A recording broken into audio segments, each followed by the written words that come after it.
Spring training has just started for every team. Everybody's arrived in either Arizona or in Florida.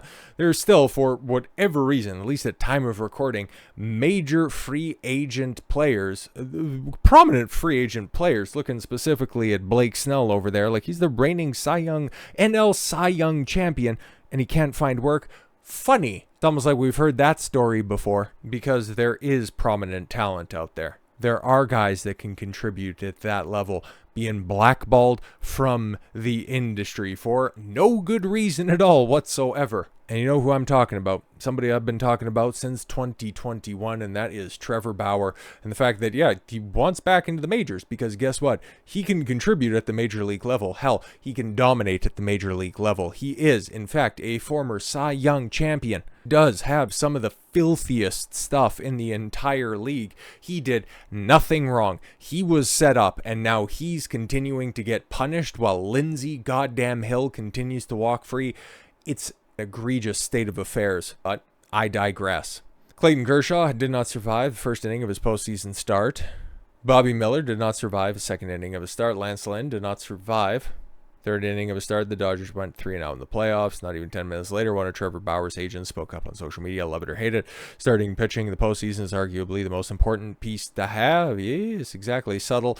That is not. Rachel Luba did not mention Bauer by name, but the inference was clear. The Dodgers could have had him as one of their pieces. Exactly. Bauer was their highest paid pitcher this season. In January, an arbitrator, yes, reduced the suspension for violating baseball policy on, yes, DV and SA, and ruled that he could return immediately. And then the Dodgers was like, yeah, here's your $22.5 million. Tell your story walking. They have decided that he will no longer be a part of our organization after, you know, doing him a solid when all of this stuff originally kicked off, and it was Rob Manlett up there at MLB offices to place you on executive suspension and then hand down this 324 game egregious suspension that ended up getting reduced. But now here we are in the throes of spring training, and this guy couldn't attend a game if he bought a ticket. I hate the feminization of sports.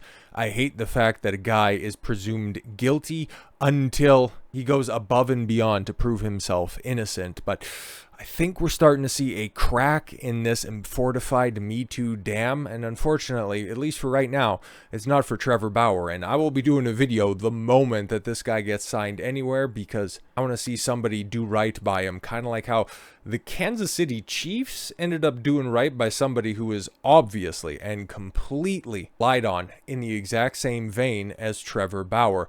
Kansas City Chiefs signed punter Matt Araiza 2 months after he was dismissed from a totally made-up allegation filed by a woman who claims, yes, that she was forcibly entered. Is that the way we can go with this one? By the San Diego State players and an off-campus party in 2021. If you don't know about that story, I did a video on it. And the long story short is, there was a girl who snuck her way into a college party, made out with Matt outside of the house. Matt ended up leaving before said fling apparently took place. And in fact, nothing untoward ended up happening to her.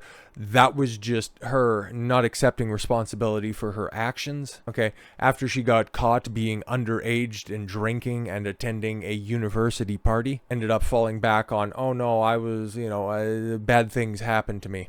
And Matt, who was signed with the Bills, had record-setting credentials from San Diego State, ended up losing an entire year of his career. But in a rare instance where once a man's name is cleared, he can resume his career, we're seeing it right here. And it's not being done by some B-League team, okay? He's not having to go over to, NFL Europe. That's a callback in order to continue the pursuit of his craft. No. He's going on the Super Bowl champion team, that's tremendous, man. Shout out to the Chiefs for that one. The defending champion, Kansas City Chiefs, are taking a chance on Matt Araiza, the former Bills punter who was released in Buffalo following lies made up against him. That's exactly what they are. They're total lies. They're works of fiction. He did nothing that this absolute piece of shit alleged that he did. Ruined his career for over a year. Yes, claims that have since been dropped. Look at the way that these scummy reporters cover this stuff. Oh, the claims have been dropped. No. She was exposed as a liar with a camera,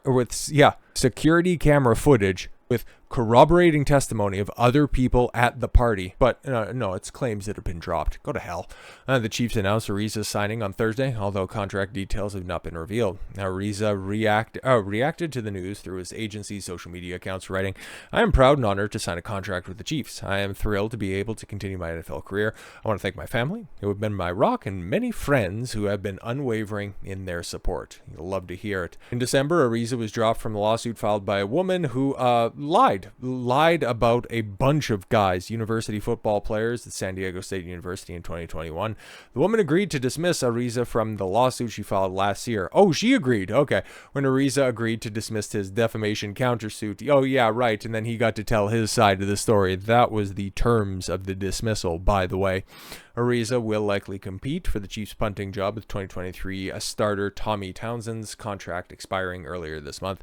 Townsend is coming off an up-and-down season, which he ranked 25th in punts inside the 20-yard line and 17th in gross punt average. Yeah, not exactly indicative that you're going to be, signing another contract. So, yeah, of course, you sign the best punter that's on the market, and guess what? That happens to be Matt Araiza by a long shot. Araiza was nicknamed the Punt God and honored as a consensus All-American in 2021 for his booming kicks that helped SDSU to the school best 12-2 record in his senior year. Selected by the Bills in the 6th round of the draft, but released 2 days after the filing of this egregious, defamatory, lying lawsuit on August 27th, 2022. Matt has been focused to defend himself for the last 16 months against false accusations and the campaign to ruin his career in the NFL. He will never get this time back. Time in his life back. Attorneys Dick Samarjan and Kristen Bush said in December. Thankfully, there was extensive evidence that was key to securing Matt's voluntary dismissal from the lawsuit. Matt was and always has been innocent. This case is over, and Matt has prevailed.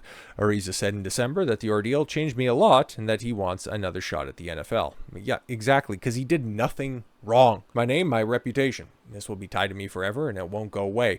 Yeah, that's what we see with a certain other prominent athlete as well, even though they did nothing wrong and have the receipts to prove it. When I was cut, I was an NFL starter. I just beat out an NFL veteran.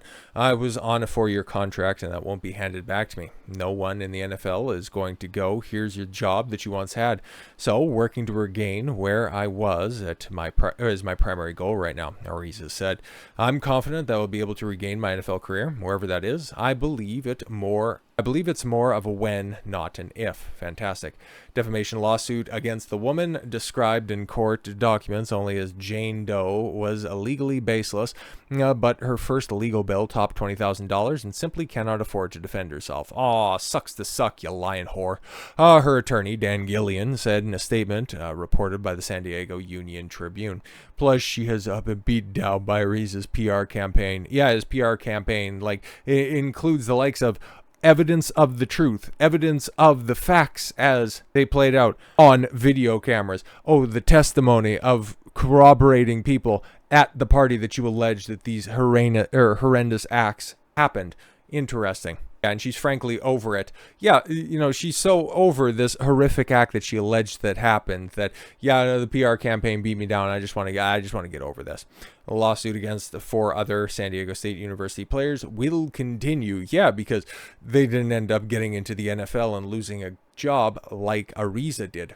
The unidentified woman alleged that she was 17 and attending an off-campus party in October of 2021 when Araiza, 17 attending an off-campus party. Okay, red flag number 1. Then Araiza, then 21, had with her a side yard of an off-campus house before bringing her into the bedroom where a group of men took turns. Yes, she reported the alleged act to San Diego police the next day. When she sobered up and realized that, oh God, this isn't going to look good on me now that I'm 17 and I'm being passed around to the university.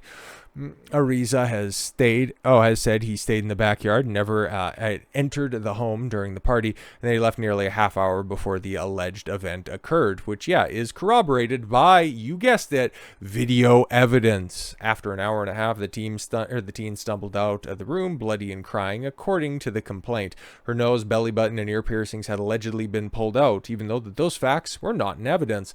She immediately told her friends about the events, and the next day reported it to the police and underwent an examination, according to officers. Officers coached her on calling Araiza, which she did 10 days later as the detectives recorded it, according to the complaint. Interesting. During the call, Araiza acknowledged having with her. The lawsuit states, but later, when she asked him, did we have actual he responded, this is Matt Araiza. I don't remember anything that happened that night, and hung up. Interesting.